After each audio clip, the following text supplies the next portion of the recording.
week we are finishing up the sections on priority, and the class on Friday should hopefully stay on track with the assignments. Today we're going to finish up the section on simple disputes and then purchase money disputes.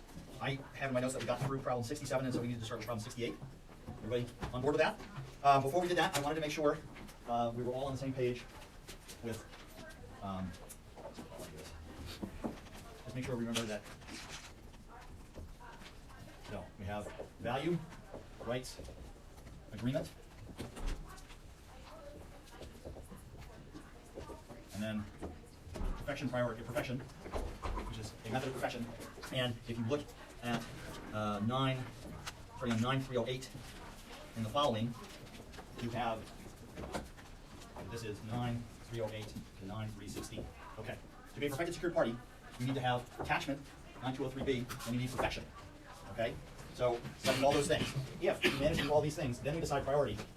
And here we're looking at starting on 9317, and for today we're going up through 9324.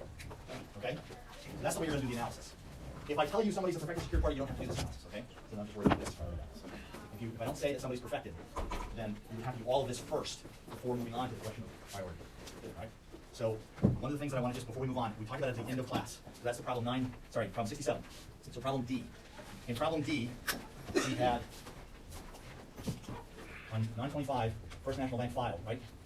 Then on 10-2, Second National Bank became perfected. They had all of this, right? Four things over here.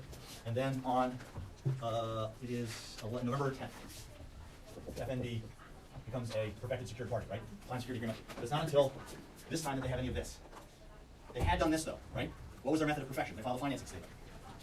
The problem in D is they didn't have authority to file a financing statement on the day they filed the financing statement. Does it matter? And the answer is, it does not. And if we look at 509, which is the section about authorization for filing a financing statement, we see that we have the possibility of ipso facto perfection. And if we look at 322, comment, not wrong on this. No. So if you look at comment 4 to 322, it says, so 1, 2, 3, third paragraph towards the end, for example, the unauthorized filing of an otherwise sufficient initial financing statement becomes authorized, and the financing statement becomes effective upon the debtor's post-filing authorization or ratification of the filing. So what we see here is that under 9322, normally, 9322A, first to file a perfect, right? The problem is, was it authorized? If it's not authorized, if the party's not entitled to file a financing statement, the financing statement is a nullity. It has no effect legally. So how does it become authorized? By executing the security agreement. And that's even though, so it's ipso facto, which means the signing of the security agreement is the authorization, and it's retroactive. Okay? I just wanted to make sure, because I did that at the end of class, and I got worried that maybe this was lost. 9322A1, first to file a perfect. So that's talking about any proceeding that went after November 10th. But if it came in between 10-2 and 11-10, then the S&B was winning, right? Okay. Before I answer your question, is everybody cool with this? What does PSP mean? I'm sorry. Perfected secured party. Oh, makes sense. Yeah. Sorry. That was just. I'm sorry. That was getting kind of deep. Everybody good with this diagram? This is your hypo. They file a financing statement, but they have nothing else. Are they a secured party? No. So there's no battle. The only perfected secured party is S&D. Right. That's why I'm trying to emphasize you have to have all four things before we have perfection. Before we have a secured party who is a perfected secured party. You don't have that. Doesn't matter. There's no priority battle. The interesting question is, what if the other battle we have talked about?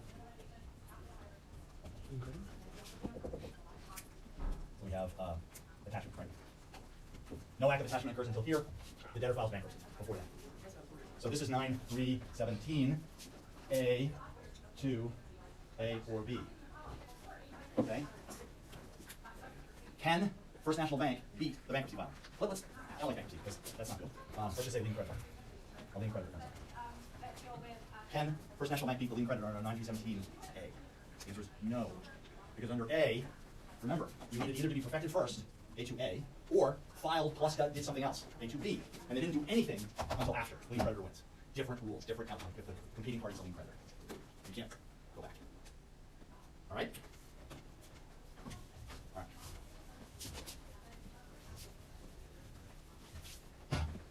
Before we move on to the stuff for today, any questions on that? Great question. Problem 68. All right. Let's see. I had talked to you guys a lot over the last few weeks, so I promised I would start here in the middle. So, Anita, why don't we talk about problem 68? Okay, I said that the no collateral may secure future as well as past or present advances if the security agreement so provides. So they were. So the question was if the future advances clause had not been in the original security agreement. Well, let's stop before we get there. So Sorry. the first part is, do they need to do anything else?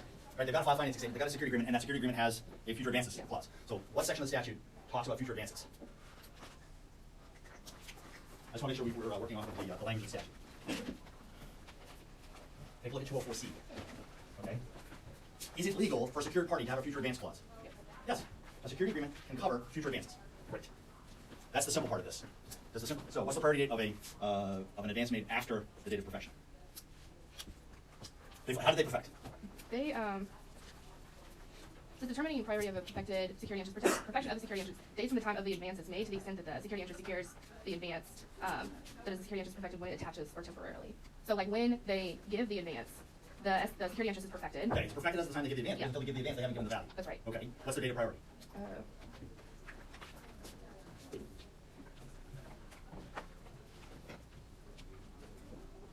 How did they perfect? They had an old financing statement, but they didn't file a new one when they gave the new advance. And that is the essence of this question. Do you have to file new financing statements for future advances and future loans? And what's the answer to that question? So I wrote that if the future advance clause had not been in the security agreements, then the financing statement would not protect the next loan that East River took from the creditor. So Okay, so where's the finance? So where would the future advance clause be? it should be located in the security agreement. It's in the security agreement. So the first question is, does the security agreement have a future advance clause? If it doesn't, does an advance made in the future get covered by that security agreement? Yes. Wait, no, it doesn't. No, but it does. Yes. Yeah. So we go back here. Does the security interest attach to an advance that's not covered by a security agreement? 9203, right? You have to have a security agreement in order to have a security interest. The security interest covers exactly what the security agreement describes. If it says the security agreement covers a loan for $10,000 and then the bank lends $5,000 more, does that security agreement cover that new $5,000? You have an existing security agreement that says it covers an existing $10,000 loan, and then the bank lends $5,000 more. Does the security agreement cover that new $5,000 loan? No, it says so. It says only $10,000. If it has a future advance clause, it says it covers the $10,000 in any advance we make in the future. Does it cover the $5,000? Yes. Yes. Okay. Great. That's the first part of this. What's the priority date of that future advance? You already told us. It's when when the attachment occurs. No. What's the priority date? Not when is it perfected. What is the priority? When they filed the first financing statement. Do they need a new financing statement? I would say yes for the new advances. Or maybe not. Well, how do you determine priority? If we're talking about the priority date of a financing statement, what is the priority date of a financing statement? When it's perfected. So like No, what is the priority date? when it's filed. When it's filed, 9322A1. Right? The date of filing is the date you have perfection, the date of priority. So two different concepts, when you're perfected and when you have priority. What's the priority date of a security interest, of a loan covered by a security agreement? The date of filing, right? If they file, the date they file is the date of priority. Does that make sense? Yes. In this hypo? Yes. The security agreement has a future advance clause, but the security agreement cover the future advance? It does. Yes. 9204, right? 9204C. What's the date of priority of that advance? The date of filing or perfection, whichever is earlier. When is it perfected? When the advance is made. What's its priority? The date of filing. Okay? The earliest date possible. First filing. Yes. Is there a limit on how long that can reach? Yes. Without me looking it up, you might- No, I'm not going to answer that question. You all know the answer to that question. What's the earliest? How long does the financing statement last for? 5 years. Unless you continue. So as long as it will be as good as the date of the existing financing statement. The date of filing of the financing statement, so long as it's still effective. What happens if it's no longer effective? Okay, and it becomes unperfected. And as against another secured party, what happens to a filed financing statement if it lapses against a secured party? What happens? You lose priority, right? It's as if you were never perfected. Now, as against the lien creditor, not different rule, right? As long as you were perfected at the time that the advance was made, then you're perfected. Doesn't matter, you become unperfected. The retroactive unperfection only applies against other secured parties, other purchasers. Remember that? Okay. Second half of this question. That was if the future advance clause had not been in the original security agreement, does that affect our answer? And I would say yes. So how do you solve that? So in order for the financing statement to protect, to have security interest and have priority over the security interest in the collateral of the date that's filed, it like we said that there needs to be the future advances clause in the security agreement. That's not in the security agreement, then that financing statement would not protect that security interest. So how would you make it protected? You have to file a new financing statement with. Do you have to file a new financing statement? That's what this question is asking. If you don't have a security agreement at the time you want to make the new loan, but you have a filed financing statement, do you have to refile? I would say yes. Okay, why? What's the priority date of, so can you pre-file? Yes. Okay, so what's the priority date of a security interest when you pre-filed? The date that you pre-file. Okay, so now we don't have an existing security agreement that covers the new loan. Right. What if you get a new security agreement? What's the priority date of the new security agreement? It's the date you pre-file. Yeah. So how do we solve the problem of a loan that is not covered by an existing security agreement? Could you somehow put a clause in the first financing statement? So you need a clause in the first financing statement. Did we talk anything? Does the financing statement reference any loans whatsoever? It has the name of the debtor, the name of the secured party, and a description of the collateral. That's all it has to be effective. So how do you solve the problem of we have an existing loan with no future advance clauses? So we want to make a new loan, we want it to be perfected. How are you going to be perfected? The existing security agreement does not cover future advances. That's the second half of this question. Yes. How do we get a security interest in the new loan? What do you need? You need a new agreement. What's the priority date of the new agreement? The original. The date that you pre-filed your financing statement. So, do we need to file a new financing statement? No? No! So financing statements act like a blanket? Yes. Oh, all right. Because financing statements do not refer to loans. Right? They're notice. They don't create the security interest. They don't make the security interest come into existence. They have nothing to do with that. They're notice file. Jen, I'll get yeah. So we have valid, everything's valid, but it's only been 5 years since the first loan was made. Do we have to refile or just because it's like a valid security, interest, protected security party, whatever, because we have all that, does it extend the life of the first financing statement, or am I just trying to? What extends the life of a financing statement? Can you refile? When you have to file. The continuance? And when you have to file a continuation statement. After 5 years within Before that. 6 months. After 4.5 years, but not later than 5 years. So it has nothing to do with the security agreement. I'm saying, so we make the second one 6 years later. Can we not attach that to the first financing statement? Okay. January 1st, First National Bank lends $10,000, gets a security agreement, so and they file a financing statement. They perfect by filing on January 1st. No future advance clause, right? No future advance. June 1st, First National Bank, $20,000 loan. Okay, we got a new security agreement covering that. What's the priority date of that new security agreement? The date they file. What's the date they file? January 1st. Did this security agreement exist at the time they filed the financing statement? What's the priority date of that security agreement? File financing statement. First file perfect. Date of filing is the date of perfection. 9308. Yes. I said it very beginning. If it was January 1st, 6 years later. Okay. If it's 6 years later and you haven't filed a continuation statement, are you perfect? No. This is assuming that we're using the same collateral for the same parties, correct? Only that if they wanted additional collateral. All right. So what collateral should we say the financing statement covers? Let's say it's equipment. Okay. And then we have a security agreement that covers equipment. Okay. So the financing statement, sorry, the financing statement and the security agreement covers equipment. If the security agreement doesn't cover the same collateral as the security agreement, are you perfected? No. You Okay. said if the security agreement doesn't cover what? The security agreement and the financing statement don't cover the same collateral. Are you perfected? No. Right? You have to have a filed financing statement that covers the security agreement, the collateral in the security agreement, right? So we get a new security agreement that covers equipment. Yes. Could they be perfected for the collateral that was in the free file? If it was different, like if they had added collateral, would they be? So that's the after acquired property clause. Can you have an after acquired property clause? Which section of the statute? 9204C covers future advances. What covers after acquired property? Actually, I think A, isn't it? Yeah, 9204A.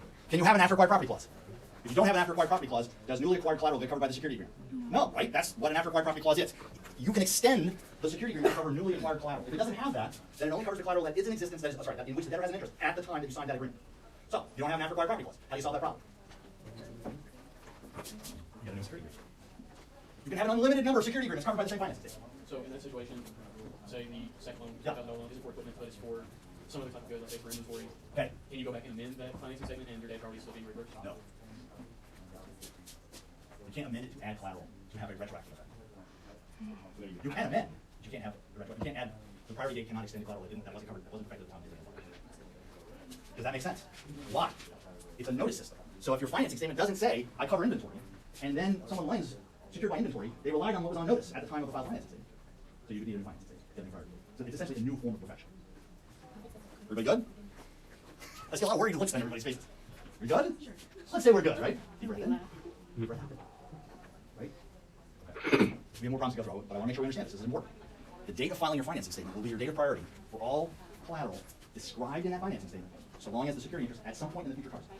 Yes? Sorry, if in the beginning of our discussions, I'm going to you, and I say I'm going to take an interest in all of your, everything else. Okay, you can't do that. No, but within those, that's right. Oh, I see. You do a proper description. Correct. Good. Yes. And so I've got future advance clause and additional collateral in the financing statement. No, where does that clause go? That goes in the agreement, but I'm saying it's intended, like, it's not that I'm trying to sneak in this thing on you, but then later, further, you can restrict that down to a specific collateral type. So it's like I had a valid financing statement when I first put it in, and then later it got, the agreement restricted all that. Do I have to be careful as like a borrower that I task them to go back and restrict their financing statement or anything? Okay, so now we haven't studied this yet in great detail, but is there an obligation for the secured party to release a financing statement of collateral that you have no longer granted security interest in? Yes. Yes. But do I have to notify them in writing to do so? Yeah, there's a whole procedure. They're supposed to let it go. If they don't, there's damages and all that kind of stuff. But if you, let's say you have a security agreement that covers inventory and then you pay that loan off, but the financing statement says inventory and equipment. No longer do you have any inventory covered by any security interest, right? That deal's gone. Okay. The financing statement should be released at that point. Maybe it's only partially released. Maybe you still have a loan on equipment, but you don't have a loan on inventory anymore. There is an obligation for the secured party to release it. But if you don't ask, and then they lend you a new amount of money, so then it's perfected again, and that's your priority date is the date of filing. So a lot of what will happen is there may be changes in the relationship, but the secured party is not going to release that financing statement unless they have a deal with the debtor that says we're done. We're good? The magic of 322A1 or 322, as between two secured parties, all you need is a financing statement filed for the priority date. That's what's so powerful about this. The priority date for the collateral listed in the financing statement, right? It doesn't cover everything, it only covers what's listed. But the priority date is the date of filing, and that's it. Whenever the security interest comes into existence, its priority date is the date of filing. Again, it has to cover the same collateral, right? The security agreement and the financing statement have to overlap. But assuming that you have a security agreement and a financing statement that cover the same collateral, the priority date of the filed financing statement is always your priority date, regardless of when that security interest comes into existence. Yep. For 5 years, right? You don't have to file continuation. But you could have a financing statement that covers basically all your security agreements that you make in the future, because it could just be like Yeah. everything that you own. Yes. So that's, okay. Yes. So if a secured party gets the debtor to agree to file a financing agreement that says all collateral, first of all, is that legal? Yes, financing statement can say all collateral.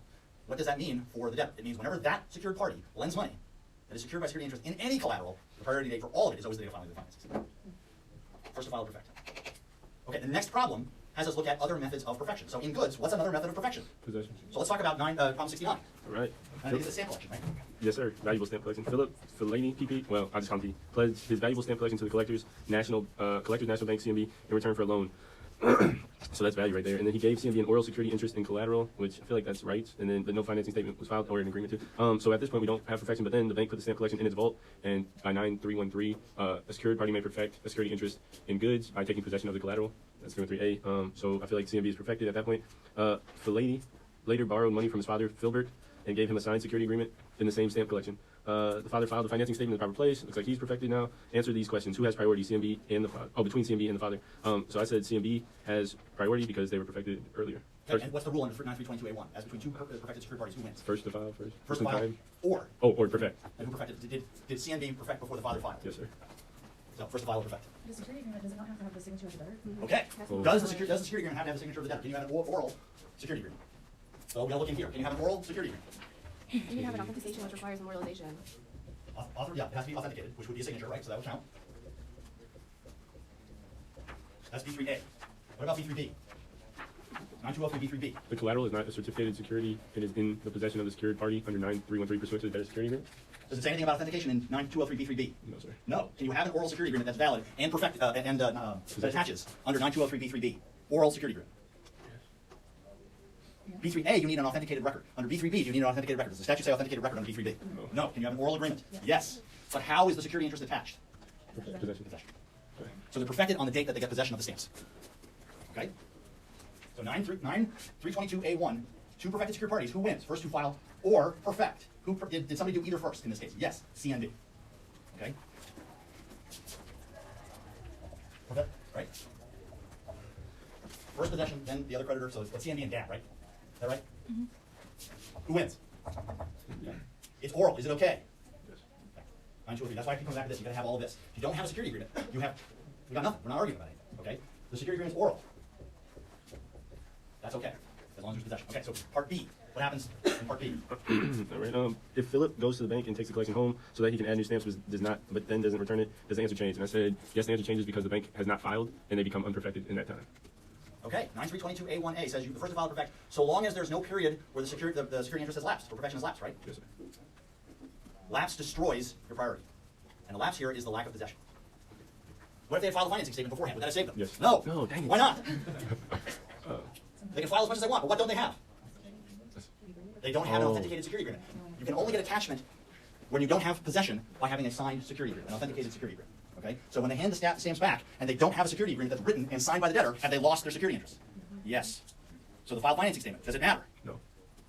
You're not perfected because you don't have a security interest anymore. An oral security interest is no good if your method of taking attachment is not possession.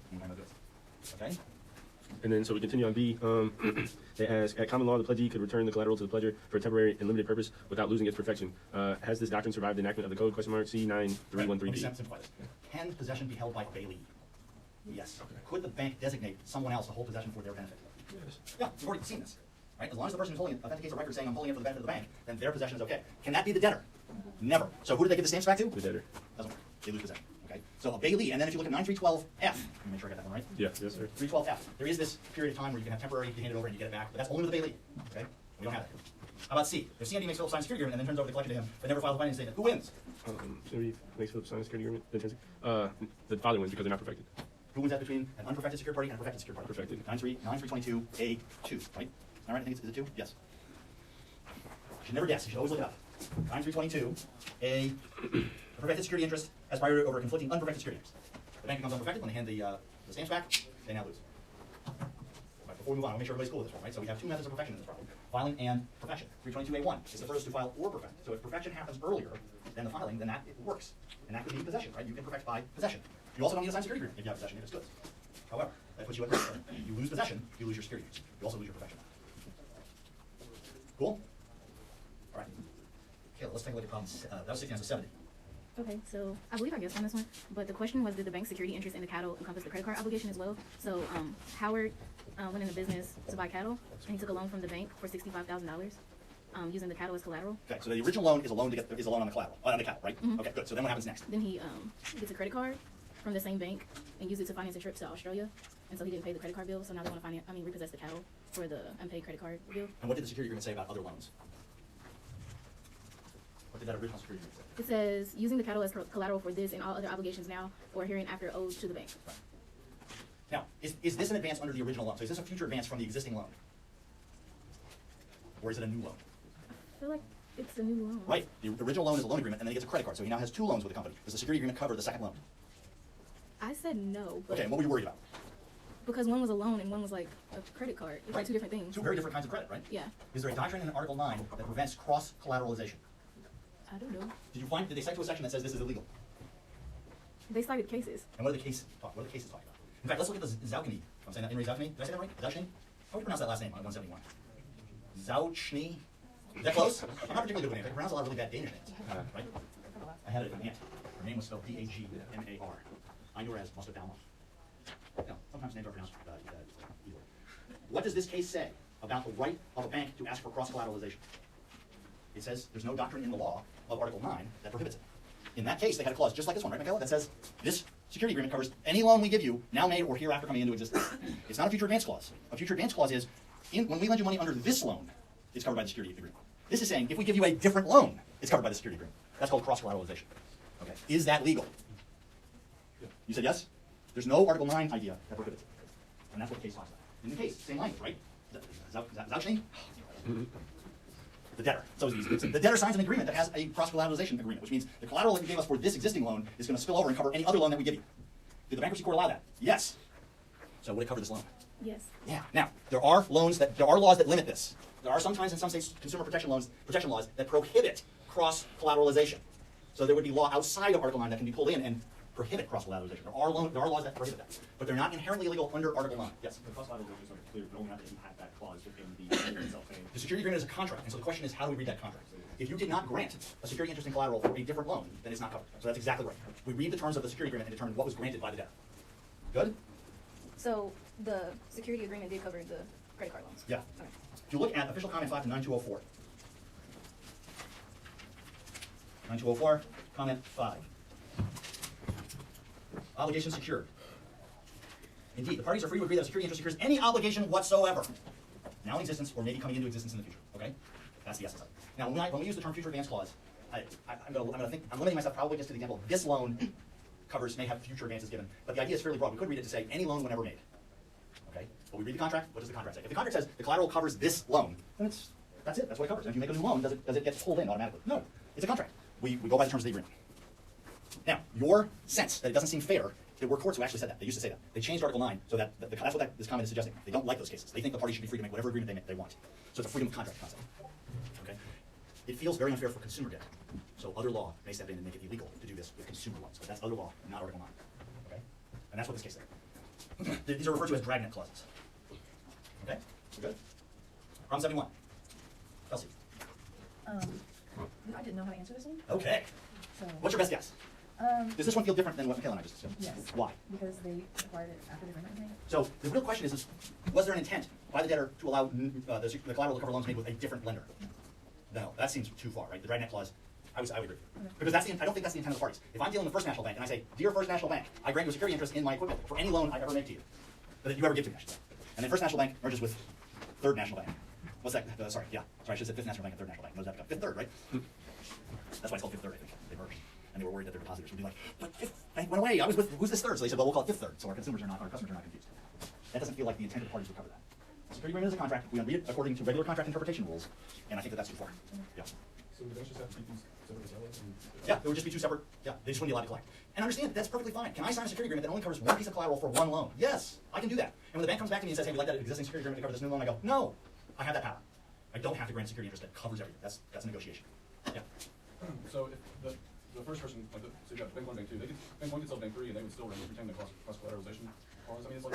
Yeah, again, we'd have to ask what the intent of the parties are. That's beyond the scope of this class, okay? The problem in here is just want to point out, we're asking what is the intent of the parties. The intent of the parties doesn't seem to be this. But we are okay when they clearly say, dragnet clause. We cover all of them. All right, purchase money security interests. All right, before we move on, everybody good with the original, the basic rules for the basic competition? So remember, there's also future advance clauses and after acquired property clause. What is the after acquired property clause? You need an after acquired property clause for extra collateral to be covered by the security agreement. Do you need an after acquired property clause on financing statement? No, you do not. After acquired property clause is something that's in the security agreement. That's why it's in section part 2, right? 9203 is where the security interest comes into existence. That's why it's 9204. It has nothing to do with the financing statement. So purchase money. What's the essence of purchase money? A purchase money security interest is money lent by a lender to allow the debtor to acquire collateral, and the money is actually used to do so. We've already seen this. Purchase money lenders are preferred in our system. We like them. So when we come to priority, right, we're going to have secured party 1 up against secured party 2, and under certain circumstances, we're going to say, if this is a purchase money security interest, we're going to say they have priority. That's what's going to happen there. Under certain kinds of circumstances, a purchase money security interest has priority over all other secured parties, and lien creditors too. Okay, so let's talk about problem 72. Problem 72. Kelly? We sat in the wrong side. Oh, so you are? Sam. Sorry, okay. So for problem 72, a company was building an apartment complex and they sent an employee to a furniture store to purchase items on credit.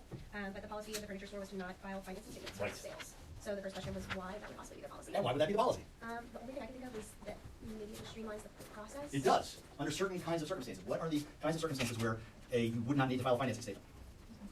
Oh, if it was automatically perfected? Correct. Is there an automatic perfection that a furniture store would normally rely on? And what section of the statute is that? What section tells us that a purchase money security interest in consumer goods is automatically perfected upon attachment? No, that's the general. Anybody remember? 9309. You were about to say that, weren't you? No. Oh, okay. You should say yes, absolutely. Yes, absolutely. 9309. Or 9309-1. The following security interests are perfected when they attach purchase money security interest in consumer goods. That would be why they don't file a financing statement, because could you imagine if I think furniture stores is a good example where they sell a lot of fairly expensive pieces of consumer items. If they had to always file every time they sold something on credit, they would be filing a lot of documents. So we eliminated that. They don't have to file. Is this a consumer transaction than the one that's described in this case? I think so. Why not? They're purchasing them for an apartment complex. And what makes something a consumer good? How do we know something is consumer goods? That's for personal use rather than for company. Yeah, personal family household use is the definition of consumer goods under 9102. Okay, great. So it's not a consumer good. What is it? Would be equipment. Yeah, I would say it's equipment, right? It's not inventory. Equipment is the catch-all. It's not inventory. They're not selling it. It's not consumer goods. It's not farm products. So therefore, it's equipment. Okay. So if it's not consumer goods, how do you perfect? What are the methods of perfection available to a lender when you're selling tangible goods? Hopefully one jumps out at you. Yeah, financing statement, right? You can file a financing statement. What's the other method? Demetrius, the method that you. I'm sorry. Because that's Yeah, there you go, right, exactly, 9313, right? So if it's goods, you can either perfect by filing or possession. Does the secured party keep possession in this case? Yes, I think so. Maybe? Oh, it was for the after acquired property. Is what is the question? Well, so the question here is, they're selling stuff to them, right? They send them down to the store, and they say, they sign a security agreement on behalf of the of Paramount Homes in favor of the seller. The agreement was signed on June 8th. The goods were delivered the same day. So does the secured party have possession? No. They delivered them, right? So no. Yeah, okay. Are they perfected? No. Well, what section of the statute should we be looking at? In most of these cases, we have answers that are absolute, right? Most of the, how would you perfect in a purchase money security interest in goods that you delivered to the secured party? You already told me you file a financing statement, right? Because they don't have possession, there has to be a financing statement. Is there a special kind of priority for a secured party that is a purchase money secured party? What section of the statute should we look for to determine priority? 324, and which part of 324?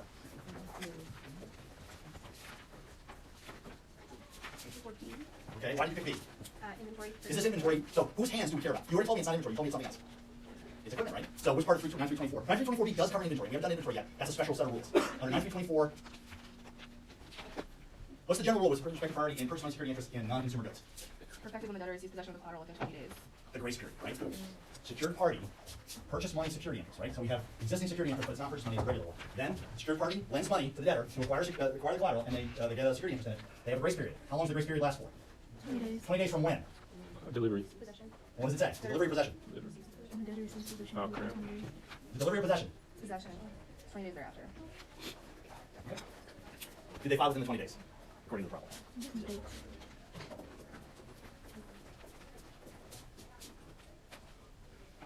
Did they file at all? No. So on what day does, who's the other bank? Sullivan National Bank. So on what day does Secured Party 1, in this case, Sullivan National Bank, no. Sullivan, on what day does Sullivan National Bank have priority? When do they receive possession? June 9th. June what? June 8th. So when do they have to, when does their priority have, when do they have priority? 20. More than 20 days after possession, so that would be, 28. well, 28 would be included in here, wouldn't it? Sorry, it was 6/8 was the date of delivery of possession, right? Well, it's the same day. Yeah, it was the 8th that they sold and they got delivered the same day, right? Yeah. Now, what is the priority battle rule as between a perfected secured party and an unperfected secured party? Perfected always wins. Who's perfected on June 29th? Sullivan is Sophie's perfected. Is that the name of the source? Sophie's? Is that right? Are they perfected on June 29th? They've lost their temporary perfection. They had a grace period. They could have filed. They didn't. On the 29th, they've lost their perfection. Perfected secured party always beats an unperfected secured party. So as long as they file within this 20-day period, right? They file in here, their priority trumps this earlier date. It's a super priority.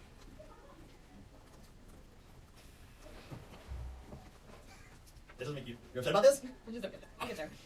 What's the normal priority rule if between a secured party and an unperfected, perfected secured party and an unperfected secured party? Who wins? Okay. So could Sophie's become a perfected secured party? Yes, they had a grace period. Now, if the normal rule as between two perfected secured parties is the first to file to perfect, right? That's 322A1. But 324A says this person wins, even though they would lose under 9322, they win under 324A because they're a purchase money secured party. So super priority, they jump ahead. So Sophie's could win as long as they file within the 20 days. When they don't file, what happens? They become unperfected. They have no method of perfection. They don't have possession, and they don't have a financing statement. So they're unperfected. So that means we're no longer in 9324, right? 9324 doesn't apply. So what's the priority battle? 9322A2. Perfected versus unperfected. Could they file later? Yeah, they blow the 20 days, and somebody in their finance office goes, "We got to file," so they file. Can they do that? I think they can, but they lose priority. Absolutely right. That's exactly what will happen. If they don't take advantage of the 20-day grace period, they can still file. They just lose to Sullivan National Bank. Okay? They're no longer a purchase money secured party. They're just a regular secured party.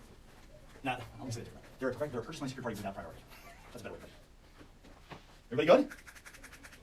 Clear as mud. It's just a game, right? You just got to find the right section. Once you found the right section, you're golden. Now, the key is understanding the definitions. Who is a purchase money secured party? Who lends secured purchase money? How does that come into this? Okay. Yes. Who's sitting in the wrong seat? Yes, it's my fault. I sit here feeling Well, is there really such a thing as the wrong seat? I mean, that's just so metaphysical. So 72. Oh, well, before we get there, let me just summarize the case. The Wild West world. This case is what we just discussed, right? They did not file within the 20 days. If you look at the date, they contract to install the ride in 2005. They say they're going to install it in 2006, but they don't actually install it until March of 2007, right? Isn't that the date? March 5th. There's an existing bank out there that got its priority as of March 24th, 2006. And Larson loses their preferred priority because they don't file until June 8th. They are a perfected secured party, but they don't have purchase money secured priority, right? They don't have PMSI priority. So the problem we just did, that's this case. So if you want to read a case that describes what we just talked about, that's this case, the Wild West world policy. So now we're moving on to problem 73. Okay, so Illinois Target Store has a floating lien over its inventory and equipment to Glass National Bank, which is perfected. No, I think we're talking about, sorry, this is the dog thing, right? Yeah, this is the dog. So they want a guard dog for their store for some reason, and they contract to get one. And so eventually they quit paying their creditors, and then the bank seized the store's assets, including the dog. So the person they bought the dog from on a payment plan is upset. Okay, so what I said was that it's, on the first part, it's not limited to just the equity. There's nothing in the statute that says that, yes. And I got that from the case. Yeah. So I didn't totally understand it, but that's what I There was stupid case law that misread the law. Okay. And they used to say, well, but you only get it for the amount of value above the debt. That's what equity is, right? So equity is the amount of value that you have in an asset that exceeds the debt portion. There's no, that's Article 9 doesn't say that. So now, does she have a good argument, though, that maybe she should still get purchase money security preferred status? It would have, and for that I had that she would have to have it perfected within the, filing, or, by filing within the statutory period, and she did not. Is it consumer goods? No. Is FAN consumer goods? I would say he would have quit in this Yeah, case. right, he's a quit. Yeah. So it's the same case, right? You got to file within the 20 days or you lose your priority. Right, so this idea of equity, not an Article 9 idea, stupid case law idea. And we're not following stupid case law in this class. We're following the statute. All right, 74. Okay, so in this one, Catherine, right? yes, Hart leased a backhoe to Bean for 6 months with the option to purchase at any time. And Bean's equipment was already subject to a lien in favor of OMB. And 3 months after the delivery of the backhoe, he bought it, and the next day Hart filed their financing statement claiming its purchase money security interest. So the question is, who wins in the priority battle between Hart and OMB? And I had that Hart wins because they filed their security interest in a timely manner because it was the day after he bought it. So he had possession before that. But they point you to a section of Article 2, and what does it tell us? I had that comment 3 of section 9 through 24 said that within the 20 days of possession means that possession as a debtor, and he wasn't a debtor until he purchased it. And this is confirmed by looking at 326 subpart 2. If goods are sold on acceptance, so here he didn't own it, right? He was leasing it until the day he decided to keep it. And then when he decided to keep it, he had possession. And that starts the 20-day clock. As a debtor, possession as a debtor, not as a potential debtor. That, what you got away from this? Does everybody understand that? If things are sold on, and it's called on approval, if it's held on approval, it's not actually, that's not possession for purposes of 9324A. That's what this problem is getting. The rule is very simple. The secured party has 20 days to file under 9324A. The 20 days starts running on the date of possession, and the question is what's possession? That's what this question is. There's a way to buy stuff without actually buying it, if it's held on approval. So you don't actually have possession until you say, yeah, I'm going to buy it. That's all this question is telling us. Possession starts when you decide for it to be your goods. So you kind of, I'm sorry, There you go. kind of just test driving it for however long, and then Yeah, Article 2 allows you to do that. You don't have to commit to buying something when you walk into the store. You can have an arrangement with the seller where you say, like, if you're buying a car, right? You test drive the car, have you agreed to buy the car? So it's not your goods yet. That's all the problem. Not until it is actually your goods that the possession date starts for the secured party, right? Okay, 75. Kelly. So this one, data code agreement for SUV for a hybrid, and the client should borrow $15,000 from SUV, but it's only valued at $10,000 now. And so the finance said she borrowed $25,000 to be secured by the new car and from OMB.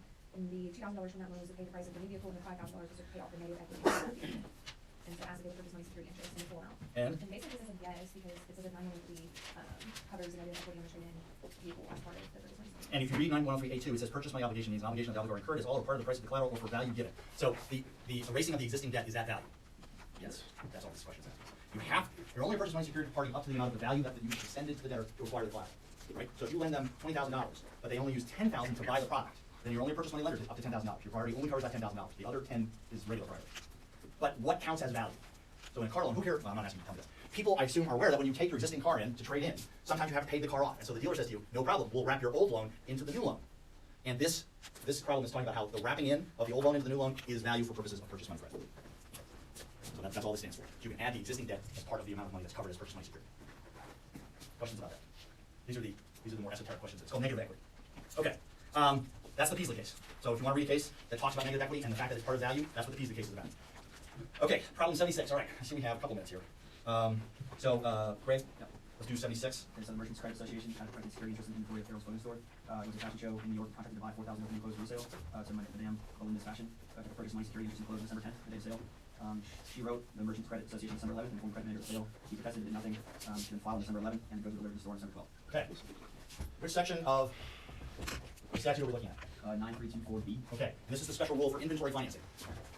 Inventory financing companies have special protection under Article 9. It's harder to get purchase money priority against an inventory lender. That's what the rule says.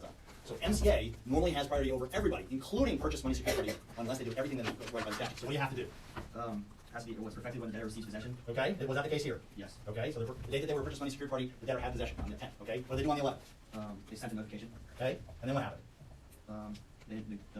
Whatever the Merchants Credit Association didn't do anything about it. And then something happens on the 12th. Yeah, the goods were delivered to the store on the 12th. All right, so, and I shouldn't say purchase money. Yeah, that's right. The debtor has an interest, so that's not covered. It's a notification. When did they file? They did file. You can't use 9324B if you don't file. You have to file. When do you have to file? You have to be a perfected secured party before when? Before. Take a look at 324B. What does a purchase money secured party in inventory have to do before the debtor receives what? Possession. It says delivery, doesn't it? It's delivery. It's weird. Why is one possession, one's delivery? Here's delivery. Before delivery happens, what do you have to be? Are they perfected beforehand? Right? They got their purchase money security interest on the 10th, right? This is the date that the security agreement was signed. This is the date that they filed. Was that before delivery? Yes. And did they send notice? Yes. They did everything that the statute requires. They have super priority. Belinda. Sorry? Belinda, right? Sorry, what's the question? Madame Belinda. Yeah, Belinda wins. Okay, there's two questions here. What does C say? What's the word in C? You know what I mean? Well, what's B? I think we covered What it. says notice was received until December 13th. Oh, that's right. And that does change it. What's the problem with received? It says the holder of the security interest receives notification within 5 years before the debtor receives possession of the inventory. Right, but and this is the weird part about 324. 324B says the purchase money secured party sends an authenticated notification to the holder of the collecting security interest. They sent it when they were supposed to, right? But when did the party receive it? The 13th. And does that cause a problem? Yes. And what's the problem? Because they didn't receive it before possession. And so what happens? So it's not perfected.